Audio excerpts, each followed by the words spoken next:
నా మొబైల్ నా మాట వినలేదనుకోండి, నేనేం చేస్తాను? గ్లాస్ అయినా పగిలిపోవాలి, ఫోన్ అయినా పగిలిపోవాలి. నా బిడ్డ నా మాట వినలేదనుకోండి, నేనేం చేస్తాను? రే, ఇంట్లో కుక్క బ్రతుకుతుంది, నువ్వు బ్రతుకుతున్నావు. కుక్కకి ఆకలేగానే అమాంతం అన్నం పెడతాం జాలి కలిగి, నువ్వు కూడా వచ్చి తినిపో అంటే నువ్వు ఉన్నా లేనంటే ఆ కుక్కతో సమానం నువ్వు అని అంటాడు తండ్రి మనసు నొచ్చుకుంటే. అవునా కాదా? కొడుకైతే మాట వినాలి. నేను ఈ దేహం దేవునిదైతే, ఈ నోరు దేవునిదైతే, ఈ నోరు ఖచ్చితంగా దేవుని మాట వినాలి. దేవుని సన్నిధిలో సూత్ర బలి అని బయటకు వచ్చిన తర్వాత బాహుబలి అన్నావు అనుకో, ఆ నోరు దేవునిదా నీదా? ఆ నోరు దేవునిదా నీదా? దేవుని సన్నిధిలో ఉన్నప్పుడు అమ్మ ఇది దేవుని సన్నిధి, మన మాటలు ఎలా ఉండాలి? పవిత్రంగా ఉండాలి. పేరేమో శాంతమ్మ, కానీ మనశ్శాంతి అయితే బ్రతుకులో ఉండదు. బైబిల్ చేతపట్టుకుని దేవుని సన్నిధికి వస్తూ ఎవరో ఆమెను అన్నారట, ఎప్పుడో అన్నారట. అప్పుడే ఆమె కనబడింది. ఎప్పుడు? దేవుని సన్నిధి వెళ్తున్న సమయంలో. అడుగుతుంది, అంతా అడుగుతుంది, నిలబడి అడుగుతుంది. సమయం 9 గంటలకు బయలుదేరితే 10 గంటల వరకు నిలబడి అడుగుతానే ఉంది. ఎందుకు అడుగుతున్నాడు? వాచ్ చూసుకుంటుంది, అడుగుతుంది, తిడుతుంది. మళ్ళీ వాచ్ చూసుకుంటుంది, అడుగుతుంది, తిడుతుంది. పాస్టర్ గారు అలాగే ముందుకు వెళ్తున్నారు. పాస్టర్ అలా ఆ వీధి దాటగానే చర్చికి వచ్చి చెప్తాను నీ పని అన్నది. చర్చికి వెళ్ళొచ్చి చెప్తాను నీ పని అన్నది. కలుషితం చేసుకున్న హృదయంతో దేవుని వాక్యం దగ్గర కూర్చుంటే ఆ వాక్యం వంట పడుతుందా? చెప్పండి. బయట బూతులన్నీ మాట్లాడేస్తే సన్నిధిలోనికి వచ్చి పాట పాడేస్తే దానిని దేవుడు అంగీకరిస్తాడు. అరే, ఆ నూరు నీది కంపు. మనిషి ఎలాంటోడు అని బైబిల్ని అడిగితే 19 చెడ్డ లక్షణాలతో బైబిల్ వర్ణించింది మహానుభావులు. మరి మనిషి ఎవరు? అంత్యదినాల్లో మనుషులు అంత్యదినంలో అపాయకరమైన కాలంలో వస్తాయి. మనుషులు ఎవరయ్యా అని అంటే లెక్కగట్టాడు, మామూలుగా చెప్పలేదు. ఎక్కడ మళ్ళా దీన్ని ఆపి తర్వాత ఎత్తుదా అనలా, ముందు వీడెవడో వీడికి తెలియాలని చెప్పేసి 19 లక్షణాలు చక్కగా వర్ణించాడు, వివరించేశాడు. అంటే నోరు కంపు, కళ్ళు కంపు, బ్రతుకు కంపు. ఈ కంపుతో వచ్చి దేవుని వాక్యం దగ్గర కూర్చుంటే ఏం మారుద్ది నీ బ్రతుకు? అందుకనే ఆదివారం ఆరాధన ఉంది అని అంటే నడి రోడ్డు మీద నువ్వు తిరుగుతూ ఉంటున్నావు. దేవుని వాక్యం వినబడుతుంది, దేవుని కార్యక్రమాలు ఉన్నాయి. అయ్యో, ఆయన వచ్చేలోపు, నేను పోయేలోపు ఆయన చెయ్యమన్న పని. ఇందులో ప్రభు బల్ల తీసుకుంటున్నవారు ఎంతమంది? ప్రభు బల్ల రొట్టె, ద్రాక్షరసం అందరూ తీసుకున్నారా? బాప్తిసం తీసుకున్న వాళ్ళంతా తీసుకున్నారా? రైట్. ప్రభు వల్ల తీసుకున్న వాళ్ళందరికీ ప్రభు ఒక ఆజ్ఞ జారీ చేశాడు. ప్రభు వచ్చే వరకు ఆయన మరణ సమాధి పునరుద్ధానమును ప్రచురింప బద్దులై ఉన్నారు. అయోగ్యముగా ప్రభు వల్లలో పాలకొంపులు పొందితే వాడు రక్తాపరాధి అవుతాడు. ఈ 2 విషయాలు మనకు తెలుసు. తీసుకుంటున్నప్పుడల్లా నేను ప్రభు మరణాన్ని ప్రచురించానా లేదా అన్న పరీక్షించి తీసుకుంటారండి. ఒకవైపు వాక్యం ప్రకటింపబడుతుంది, ఒకవైపు దేవుని సన్నిధిలో కార్యక్రమాలు ప్రకటింపబడుతున్నాయి. అయ్యో, ఒక ఆత్మ రక్షింపబడాలి అంటే నేను మౌనంగా ఉండకూడదు, నేను కదలాలి, నేను వెళ్ళాలి, ఆ పనిలో సహకారిగా ఉండాలి. ఎన్ని పనులున్నా, ఎన్ని కార్యక్రమాలున్నా మొదట నా దేవునికి నేను స్థానం ఇవ్వాలి. మనలో మనశ్శాంతి ఎందుకు ఉండట్లేదు తెలుసా అండి? మనశ్శాంతి డబ్బు వలన రాదు, మనశ్శాంతి బంధుత్వాల వలన రాదు. మనశ్శాంతి దేవుని వలనే వస్తుంది, దేవుని వాక్యం వలనే వస్తుంది. తృప్తి నువ్వు తినే తిండి తినడాన్ని బట్టి రాదు, నీకున్న పరపత్తిని బట్టి రాదు, నీకున్న అధికారాలను బట్టి తృప్తి రాదు. తృప్తిపరచువాడు దేవుడే. ఆరోగ్యం కావాలన్నా ఆయనే, ఆయుష్ కావాలన్నా ఆయనే, మనశ్శాంతి కావాలన్నా ఆయనే, ఆఖరికి నువ్వు అనుకున్న ఆ డబ్బు కావాలన్నా ఆయనే. మొదట నా నీతిని, నా రాజ్యాన్ని వెతుకో, తర్వాత నీకేం కావాలని నేను ఇస్తానంటున్నాడు. నాకంటే ఎక్కువగా మరి దేనిని మీరు ప్రేమించిన వాడు నా ప్రేమకు. ఎవరు దేవుని వారో వాడు దేవునికి మొదటి స్థానాన్ని ఇస్తారు. ఎవరు దేవుని వారో వారు దేవుని మాటకు లోబడతారు, దేవునికి లోబడతారు. నీ నోరు దేవునిదా, అయితే దేవుని మాటకు లోబడాలి. ఎప్పుడు వెళ్ళిన ప్రతి చోట నేను చెబుతానే ఉంటా, నోరు నాదే ఉండొచ్చు, నోరు నాదే, కానీ మాట ఎవరిదే ఉండాలి? కళ్ళు నావే, నా దగ్గరే ఉన్నాయి, కానీ చూపు ఎవరిదే ఉండాలి? చేతులు నావే, కానీ చేతులు ఎవరివై ఉండాలి? కాళ్ళు నావే, కానీ నడిపింపు ఎవరిదై ఉండాలి? గుండె నాదే, కానీ గుండె చెప్పుడు ఎవరై ఉండాలి? డబ్బు డబ్బు డబ్బు డబ్బు డబ్బు డబ్బు డబ్బు అంటది. దేవుడు దేవుడు దేవుడు దేవుడు వాక్యం అని అంటారా అండి? మనకు తెలియకుండా, మన ప్రమేయం లేకుండా దేవుని వాక్యం దగ్గర ఉన్నానని చెప్పుకుంటూ అత్యధికంగా దేవునికి విరుద్ధంగా, దేవునికి దూరంగా దేవుడు ఏడ్చేలా బ్రతికేది ఎవరు తెలుసా? మనమే. బయటోడు ఎలాగ రాడు, బయటోడు ఎలాగ వినడు, బయటోడు ఎలాగ ప్రవర్తించడు, బయటోడు ఎలాగ దేవుని కొరకు బ్రతకడు. ఎందుకు అని అంటే వాడు బయటోడు గనక. కానీ లోనున్నోడు, దేవుని దగ్గర ఉన్నాడు, దేవుని నమ్ముకుంటున్నాను అని చెప్పునోడు, నేను క్రైస్తవునని అనుకుంటున్నవాడు, ప్రభు బలలో పెట్టినవాడు, పెళ్లినాటి ప్రమాణాలు మనం పాటించాం, దేవుని వాక్యం దగ్గర దేవుడు ఇచ్చిన ప్రమాణాలను మనం పాటించాం. ఇందుకు ఏం చేస్తాం మేము? మనం చేసేదేంటి? విస్తారమైన పని ఉందట. ఎవరికి? మట్టి కూడా నేను ఇవ్వను మీకు అని ఐగుప్తురాజు చెప్పగానే మట్టిని కూడా వెతుక్కొని, కీలును కూడా వెతుక్కొని, అన్నీ వెతుక్కొని పని కూడా లెక్క తప్పకుండా పని పూర్తి చేసి అప్పగించే బాధ్యత ఎవరు తీసుకున్నారు? ఇశ్రాయేలు తీసుకున్నారు. అయినా సరే పిల్లలు కనే విషయంలో తగ్గలేదట. పిల్లలను కనే విషయంలో తగ్గలేదట. ఒరే, ఇంత పని భారం పెట్టినా వీళ్ళు పిల్లలను కనే విషయంలో మనిషికి ఏం కావాలి? ఇప్పుడు తిండి కావాలి, తిండి కావాలి. వీరు నాటడానికి, కొయ్యడానికి, తినడానికి, కనడానికి, పెండ్లి చేసుకోవడానికి, పెండ్లికి ఇవ్వబడడానికి ఇదే మనిషికి కావాలి. రెండవ రాకడలో ఇది రెండవ రాకడ అని చెప్పడానికి మొట్టమొదటి సూచన ఏదో తెలుసా అండి? తెలుసా మీకు? భూకంపాలు ఇవి చెప్పమాకండి. అంతకంటే ముందు రెండవ రాకడ, ఇది అంత్యదినం, దేవుడు దగ్గరలోనే ఉన్నాడని చెప్పడానికి మొట్టమొదటి సూచన 24వ అధ్యాయంలో చెప్పేస్తాడండి. మీలో అనేకులు మోసపోతారు. ఏమైపోతారు? మోసపోతారు. నిలుచున్నామని తలంచుకుని మోసపోతారు. మేము క్రైస్తవులమని తలంచుకుని మోసపోతారు. మేము దేవుని వాక్యం వింటున్నాము, పరిచర్య చేస్తున్నాము, దేవుని పరిచర్యకు డబ్బులు ఇస్తున్నామని చెప్పి మోసపోతారు. ఏది దేవునిదో అది దేవునికి లోపడుతుంది. నీ డబ్బు లోపడ్డం కాదు, ఇప్పుడు నువ్వు లోపడాలి, నీ ఇల్లు లోపడాలి. ఇది క్రైస్తవం అనడానికి ఒక ప్రత్యేకమైన ఆనవాళ్ళు ఉండాలి, ఒక ప్రత్యేకమైన ఆనవాళ్ళు ఉండాలి. భారతదేశం అని భారతదేశానికి రాకపోయినా, భారతదేశం చూడకపోయినా, క్రికెట్ ఆడుతున్నప్పుడు ఒక ఫ్లాగ్ కనబడుతూ ఉంటుంది. ఈ ఫ్లాగ్ ఏ దేశాన్ని సూచిస్తుంది? 3 రంగుల జెండా, త్రివర్ణ జెండా. ఇది ఎవరిది? భారతదేశం. పనాల ఫ్లాగ్ ఎవరిది? అమెరికా. పనాల ఫ్లాగ్ ఎవరిది? ఆస్ట్రేలియా. తెల్లబట్టలు దేనికి గుర్తట? శాంతి. పచ్చదనం ఎవరికి, దేనికి గుర్తు? కాషాయం దేనికి గుర్తు? హిందూయిజం. అంటే రంగు జాతిని గుర్తిస్తుందా? తెలుపు ఒకవేళ క్రైస్తవ్యం అయితే దౌర్భాగ్యులు, దుర్మార్గులు, నీచులు, నికృష్టులు రాజకీయ నాయకుల్లో చాలా మందే ఉన్నారు. వాళ్ళు కూడా ఏం వేసుకుంటారు? వాళ్ళు కూడా క్రైస్తవులేనా? గుర్తింపు గుడ్డను బట్టి రాదు, గుణాన్ని బట్టి వస్తుంది.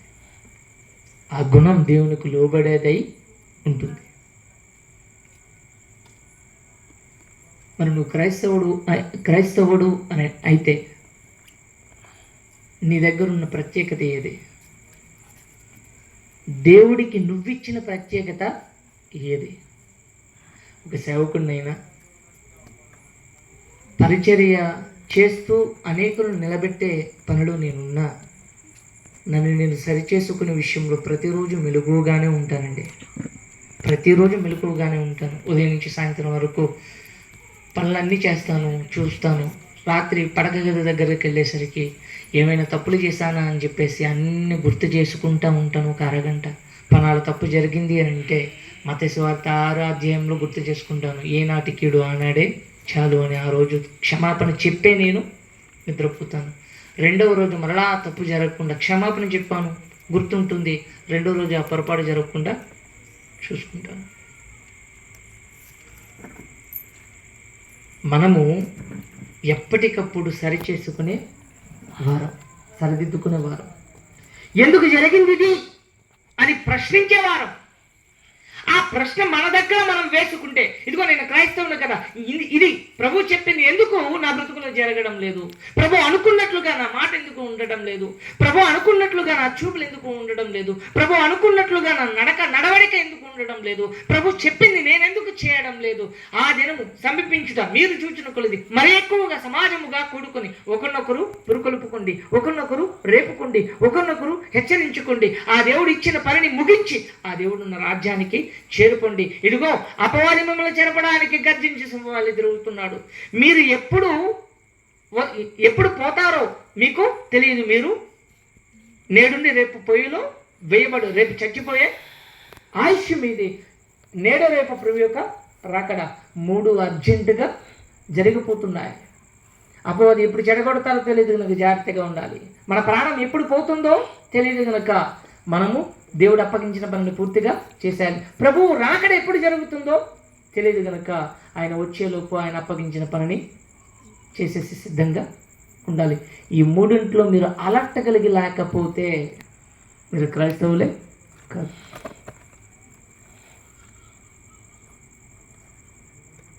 పేరుకు క్రైస్తవ్యం, ఇక్కడే చెప్పాను అనుకుంటా, క్రీస్తు లేని క్రైస్తవ్యం అనే పాట. పేరుకు క్రైస్తవ్యమే కానీ క్రైస్తవ్యంలో క్రీస్తు లేడు. వాళ్ళు లేకపోవచ్చు. ఇప్పుడు ఒక తీర్మానం కలిగి అశోక్ అన్న కుటుంబం ద్వారా దేవుని పక్షాన నేను మిమ్మల్ని అడుగుతున్నాను, నువ్వెవరు? దేవుని వాడవా కాదా? నేను దేవుని వాడను అని అంటే ఒక్కసారి చేయొద్దండి. నేను దేవుని వాడనే. మీరెవరు? క్రీస్తువారు. మీరెవరు? క్రీస్తువారు. క్రీస్తు ఎవడు? దేవుని వాడు. అదే కదా వ్రాయబడి ఉంది. మీరు క్రీస్తువారు, క్రీస్తు దేవుని వాడు. మీరు దేవుని వారా? దేవుని వారా? అయితే ఏవి దేవుని అవి దేవునికి ఇచ్చేసండి. నీ నోరు దేవునిది, నీది కాదు. నీ కళ్ళు దేవునివి, నీవి కావు. నీ చేతులు దేవునివి, నీవి కావు. నీ అవయవాలన్నీ దేవునివి. నీ అవయవాలు క్రీస్తు యొక్క అవయవములను తీసుకొని వేశ్య యొక్క అవయవములుగా మీరు మార్చడానికి కుదరదు. మీ అవయవాలన్నీ దేవునివి. ఏవి దేవును అవి దేవునికి ఇచ్చేసేయండి. టైం దేవునిది. దేవునికి ఆదివారం ఆరాధన జరుగుతుంది అని నీకు తెలియగానే దేవుని సమయాన్ని దేవునికి ఇచ్చేసేయండి. దేవునికి ఇవ్వవలసింది దేవునికి ఇచ్చేసేయండి. అది నూర జీవితమా, బ్రతుక, ఆయుష్, కాలమా, ఏదైనా అది దేవునిదైతే ఖచ్చితంగా దేవునిది దేవునికి ఇచ్చేసేయాలి. ఏంటి, నాది నాకు ఇవ్వమని దేవుడు అడుగుతుంటే ఆయనది ఆయనకి ఇవ్వకుండా అన్యాయం చేసేది ఎవరు? ఆయన అడిగే దానిలో న్యాయం ఉందా లేదా? ఉంది. నాది నాకు ఇవ్వండి అని అన్నప్పుడు నువ్వు ఇవ్వడం లేదు, ఇది నాది అని అంటున్నావు. సరే నీదైనా అయితే నీ దగ్గరే ఉంచుకో, ఇది నాదైతే కాదు. అందుకే నా మాటకు లోబడ్డంలా, అందుకే నాకు లోబడ్డంలా, అందుకే నా మాట ప్రకారం బ్రతకడంలా, అందుకే నేను చెప్పింది చేయడంలా. ఎందుకు అన్నది ఇది నాది కాదు. నాది కానిది ఏమైపోయిందో నాకు అనవసరం. నాది కానిది ఏమైపోయినా నాకు అనవసరం, అక్కర్లేదు నాకు. దేవుడు ఎలాంటి తెలుసా? దేవా దేవా అని పరుగులెత్తుకుంటూ వస్తే హత్తుకుంటాడు. అక్కర్లేదని దూరంగా జరిగితే పక్కన నిలబడి నువ్వు వచ్చేంతవరకు ఎదురు చూస్తా ఉంటాడు. బలవంతంగా నీ చొక్కాయి పట్టుకొని తీసుకొని రాడు. ఆయన స్వాతంత్ర్యం ఇచ్చాడట. ప్రభు అనుగ్రహించు స్వాతంత్ర్యం అని అన్నాడు. అందుకే నువ్వు వస్తే హత్తుకుంటాడు, నువ్వు ఇస్తే తీసుకుంటాడు. నువ్వు ఇవ్వలేదనుకో, నీ నోటిని ఇవ్వలేదనుకో దేవుని స్తుతించడానికి, దేవుని దేవుని కొరకు నీతి వాక్యాన్ని అనేకులకు చెప్పే అనేకులను రక్షించడానికి నీ నోటిని ఇవ్వకపోయినా, దేవుని వాక్యాన్ని చదవడానికి నీ కళ్ళని ఇవ్వకపోయినా, దేవుని కార్యక్రమాలు చేయడానికి నీ చేతులు ఇవ్వకపోయినా, అనేకులను రక్షించడానికి సువార్త పనులో నీ పాదాలు ఇవ్వకపోయినా, ఆయన కొరకు ఆలోచించడానికి నీ గుండె చెప్పుడు కదలకపోయినా నువ్వు ఇవ్వకపోతే ఆయన తీసుకోడు. నువ్వు ఇస్తేనే తీసుకుంటాడు. అదేంటి, ఇది దేవునిది కదా. దేవునిది. ఈ మొబైలు ఎవరిది? నాది. అన్న దగ్గర ఉంది. ఇప్పుడు ధైర్యంగా ఆయన అడగకుండా నాది నేను తీసుకున్న రైట్ నాకుందా లేదా? ఉంది. వెంటనే తీసుకుంటాను నేను. కానీ ఈ పని దేవుడు ఎందుకు చేయట్లేదు? అర్థం అవడానికి ఒక మాట చెప్పి నేను ముగించేస్తాను. పనికి వెళ్ళాడు తండ్రి, జీతం వచ్చింది. ఇంట్లో స్కూల్కి వెళ్ళి తిరిగి వచ్చిన కొడుకు కూతురు ఉంది. కేక్ కొన్నాడు, ఐస్ క్రీమ్ కొన్నాడు, అరటిపళ్ళు కొన్నాడు. అన్నీ కొని ఇంటికి తీసుకొని వచ్చాడు. ఎందుకు? కొనడానికి డబ్బులు ఎవరివి? తండ్రివి. కొని తీసుకొని వచ్చింది ఎవరు? తండ్రి. పిల్లలకి ఇచ్చాడు. ఇచ్చిన తర్వాత మరలా తండ్రి అడుగుతాడు, కొద్దిగా పెట్టవా? ఈ బుడ్డదంటది నాది అని, నాది అంటది. మనం కూడా అలాగే తయారయ్యాం. దేవుడు అడుగుతున్నాడు, ఏవి దేవునువో అవి దేవునికి ఇచ్చేసేయండి అని. నువ్వు బుడ్డోడు కాదు కదా, నువ్వు పసిగందువు కాదు కదా. మనం పసిగందులం కాదు, కసికందులం. మనం ఎవరో? కసి అని అంటే ఏదైనా చేయగల సామర్థ్యత గలవారు, దేన్నైనా జయించగల సామర్థ్యత గలవా. కసితో జీవితాన్ని జయించే పని పట్టుకున్నాం. పసికందులం కాదే, తెలివిలేని వాళ్ళం కాదే, ఏది మంచో ఏది చెడో తెలియని వారం కాదే. అన్నీ ఎదిగిన నిన్ను ఈరోజు అడుగుతున్నాడు, నీ దేహం నాదైతే నాకు ఇవ్వవా? నీ నోరు నాదైతే నాకు ఇవ్వవా? నేను ఇచ్చింది నీకు ఆయుష్ అయితే అది నాకు ఇవ్వవా? నేను నీకు కాలాన్ని ఇస్తే అది నాకు ఇవ్వవా? నేను నీకు బిడ్డనిస్తే ఆ బిడ్డను నాకు ఇవ్వవా అని అడుగుతున్నాడు. ఎంతమంది అండి మీ పిల్లలను దేవునికి ఇచ్చేది? రెసిడెన్షియల్లో వాక్యం చెప్తాము, సంవత్సరం పాటు మీకు నేర్పిస్తాము, మీ పిల్లల్ని దైవికంగా నిలబెడతాము, పంపించండి, రప్పించండి అని అంటే లక్షలు తగిలేసి స్కూళ్ళకి ఇస్తాం, కానీ మన పిల్లలు దేవుని విద్యకు ఇవ్వం. బైబిల్ ఏమంటుంది? లోక జ్ఞానం వెర్రి అంటుంది. వెర్రికి లక్షలు తగిలేస్తాం, కానీ బ్రతుకుని దిద్దే ఈ బైబిల్ గ్రంథాన్ని నేర్చుకోవడానికి రూపాయి కూడా ఖర్చు చేయం. నీ సంపద అంతా ఇచ్చి జ్ఞానాన్ని కొనుక్కో అని బైబిల్ ఉంటుంది, సామెతలు 23:23లో. నీ బిడ్డ దేవుడు వాడైతే ఇప్పుడు ఎవరికి ఇవ్వాలి ఆ బిడ్డను? కొరియా దేశం తెలుసు కదా మీకు. కొరియా ఈ మధ్యకాలంలో బాగా ఫేమస్ అవుతుంది. ఎందుకు అని అంటే అక్కడ పెద్ద మూర్ఖుడు ఉన్నాడు, వాడిని బట్టి అవుతుంది. Kim zone. ఆ కొరియా దేశంలో ప్రతి ఇంటి నుంచి ఒకడు సైన్యంలోని చేరలేదో ఆ ఇంటిని బహిరంగంగా నడివీధిలోనికి తీసుకుని వచ్చి ఇంటి మొత్తాన్ని చంపేస్తారు. అంటే ప్రతి ఇంటి నుంచి, దేశంలో ఉన్నారు కనుక ప్రతి ఇంటి నుంచి దేశం కొరకు ఒకరు పాటుపడాలి, కష్టపడాలి. మరి దైవం కోసం ప్రతి ఇంటి నుంచి ఒకరు కష్టపడితే సేవ ఎలా జరుగుద్దో ఆలోచించండి. నాకు 2 బిడ్డలు అయితే ఈ బిడ్డ దేవుని కొరకు ఇచ్చేస్తాను. ఎందుకు? నా ఇంటి నుంచి ఒక దైవ సేవకుడు లేవాలి, నా ఇంటి నుంచి ఒక దైవ సేవకురాలు లేవాలి. నీ బిడ్డ దేవుని వాడైతే దేవునికి ఇచ్చేసేయండి. నీ జీవితం దేవునిదైతే దేవునికి ఇచ్చేసేయండి. నీ ఆయుష్ దేవునిదైతే దేవునికి ఇచ్చేసేయండి. దేవుడికి ఇస్తేనే రేపాను రోజు చచ్చిన తర్వాత దేవుడు పరలోకాన్ని నీకు ఇచ్చేది. ఇయ్యుడి మీకు ఇవ్వబడు. రూల్ మారదండి. నిన్నాడేది ఏకరీతిగా ఉండడం అంటే ఇదే. మరి కాబట్టి లేఖనాల పరిశోధన కేంద్రంలో తేలిన ఫలితార్థం ఏది దేవునిదో అది దేవునికి ఇవ్వాలి. ఒకవేళ ఇవ్వలేదనుకోండి, ఏం జరుగుద్ది? సమర్పణ చేయకపోతే అర్పింపబడాలి. దేనికి? నరకానికి ఆహుతులు అయిపోవాల్సిందే. లేఖనాలు కరాఖండిగా జడ్జి చేస్తున్నాయి. నీ లైఫ్ నీది కాదు, నీ ఆయువు నీది కాదు, నీ టైం నీది కాదు, అది నాది, నేను నీకు ఇచ్చింది, నాది నాకు ఇచ్చేయి. ఆయన అడిగేంత వరకు మనం తెచ్చుకున్నాము అంటే ఎంత సోమరిపోతుల్లో ఉన్నామో చెప్పండి. ఎవరి దగ్గరైనా వడ్డీకి డబ్బులు తెస్తారు. వడ్డీకి ఇచ్చిన వాడు అడిగేంత వరకు, కాలర్ పట్టుకొని అడిగేంత వరకు తెచ్చుకుంటే ఎక్కడ అడుగుతాడు? ఇంట్లోకి వచ్చి కూర్చొని పెట్టి మెల్లగా అడుగుతాడు అడిగేవాడు. నడి రోడ్డు మీదకి లాగి అడుగుతాడు. ఆయన కూడా నడి రోడ్డు మీదకి లాగడుగుతున్నాడు, వీధిలోకి లాగడుగుతున్నాడు. అక్కడ బోధించేది ఎక్కడ బోధిస్తున్నాడు? సమాజంలో బోధిస్తున్నాడు. ఆయన వీధిలోకి లాగడుగుతున్నాడు.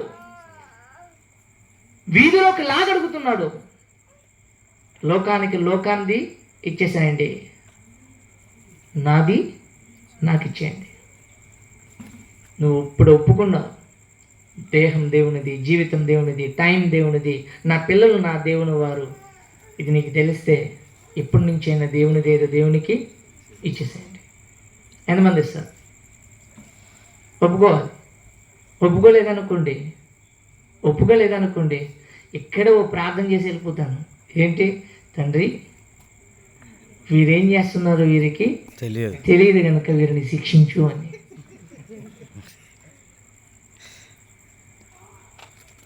అన్నీ తెలిసిన మనం, లోకంలో సత్యం లేదు, సత్యం ఉన్నది ఎక్కడ? మన దగ్గరే. వాక్యాన్ని పూర్తిగా ఎరిగింది మనమే. జ్ఞానం ఎక్కువైపోయి, తిండి ఎక్కువైపోయి కొవ్వు పట్టేసింది అంటారు పెద్దలు. జ్ఞానం ఎక్కువైపోయి ఏమైంది అని అంటే, పరిభాషలో ఏం చెప్పాలి దీన్ని, జ్ఞానం ఎక్కువైపోయి మత్తెక్కిపోయింది. ఈ మైండ్ ఒక భ్రమలోనికి నెట్టేసింది. వాక్యం నేర్చుకుంటే చాలు, వాక్యం వింటే చాలు. మరి వాక్య ప్రకారం బ్రతికేది ఎక్కడ పెడతావు? దేవుడు చెప్పింది చేసేది ఎక్కడ పెడతావు? దేవుడు చెప్పినట్లుగా చేసేది ఎక్కడ పెడతావు? అన్నీ ఎరిగిన నువ్వు చేయకపోతే దేవుడు అంటాడు, ఎవరే పరలోక రాజ్యానికి వచ్చేది అని అంటే, దేవుడు పక్కాగా చెప్పేశాడు, ఇంట్లో ఉన్నవారి కంటే బయటోడే వేశ్యనే తొందరగా ఇంట్లోకి పరలోక రాజ్యానికి చేరిపోతాడు.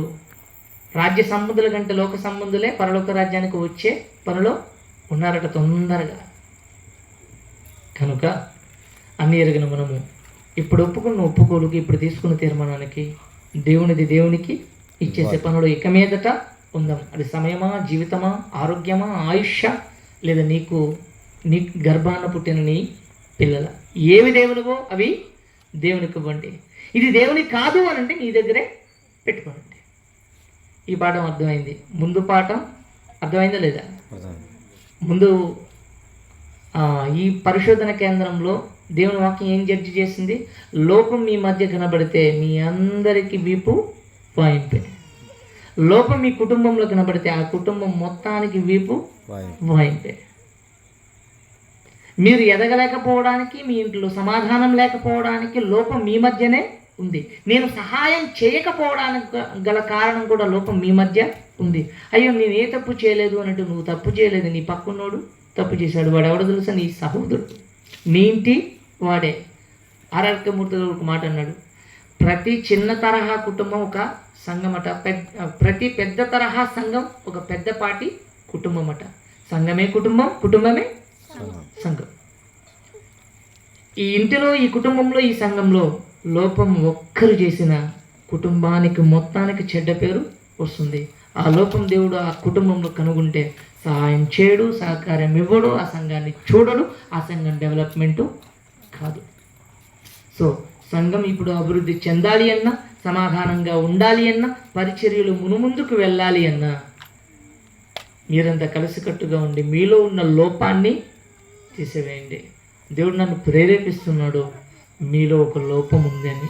ఏంటి ఆ లోపం అని అంటే, ఎవడికి వాడే జ్ఞాని అని. ఎవడికి వాడే జ్ఞాని అని. ప్రార్థన అయిపోయిన తర్వాత ఏం చేద్దామని కూర్చుని మాట్లాడుకునే క్రైస్తవ్యం కలబెరికిపోయింది. వాక్యం ముగింపు ప్రార్థన చేయగానే అప్పటి వరకు లేని హడావడి అంతా అప్పుడే వచ్చేస్తుంది పరిగెత్తి పోవడానికి. ఇది ఉండకూడదు. అయిపోయిన తర్వాత కార్యాచరణ ఉండాలి, ప్రణాళిక ఉండాలి. ఆ ప్రణాళిక ఉంటేనే, కూర్చుంటేనే దేవుడు మనల్ని చూసి ఇష్టపడతాడు. రెండే విషయాలు మనం నేర్చుకున్నాం. కష్టపడి చెప్పాను, ఇష్టపడి విన్నారు. మరి ఫలితం ఎలా ఉంటుందో దేవునికే అప్పగించేస్తున్నాం. కానీ నేను ప్రార్థన చేసుకున్నాను. సర్వోన్నతుడా, సర్వాధికారి, పరిశుద్ధనాథ, విలువైన విషయాలు 2 సందర్భాలుగా తెలియజేశాను. ఓపికతో మీ పిల్లలు కూడా చాలా చక్కగా విన్నారు. ఈ కుటుంబం ద్వారా తండ్రి ఒక విలువైన నేర్పుతో, మార్పుతో, ఒక నియమంతో, ఒక కట్టడతో, మీ ఆశలతో, మీ ఆశయాలతో మీరు కోరుకున్న కోరిక కూడా తండ్రి చెప్పడం జరిగింది. ఇంటిలో, ఒంటిలో, సంఘంలో లోపం ఉంటే ఆ సంఘం ఎప్పటికీ ఎదగదు అన్న విషయాన్ని తెలియజేశాను. నీ కృప చేత ఏది నీదో, ఏది నీదై ఉందో అది నీ మాట వింటుంది. నీదైతే మా దేహం మీది, మీరు మాకు అనుగ్రహించింది. మా ఆయుష్ మీది, మీరు మాకు అనుగ్రహించింది. మాకు పుట్టిన బిడ్డలు మీ వారు, మీరు మాకు అనుగ్రహించారు. ఏది మీదో అది మీకు ఇవ్వాలి, అది మీకు లోబడి ఉండాలి అనే విషయాన్ని కూడా మీ పిల్లలకి చెప్పాను. విన్నారు, ఒప్పుకున్నారు. తండ్రి, ఒప్పుకున్న దాని ప్రకారం బ్రతికే ప్రయత్నం చేయగలిగే భాగ్యాన్ని వీరందరికీ అందించండి. తండ్రి, ఒక ప్రాంతపు వాసులు కారు, కష్టపడుకుంటేనే తప్ప బ్రతుకులు ముందుకు కొనసాగవు. అయినా సరే మీకు లోబడాలి. ఎందుకు అని అంటే ఆ బ్రతుకులు మీవి.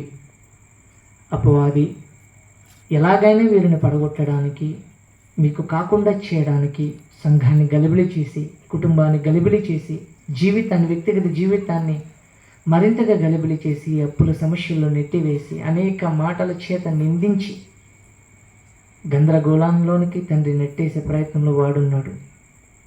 మీ వాక్యంతో కట్టే ప్రయత్నంలో నీవున్నావు.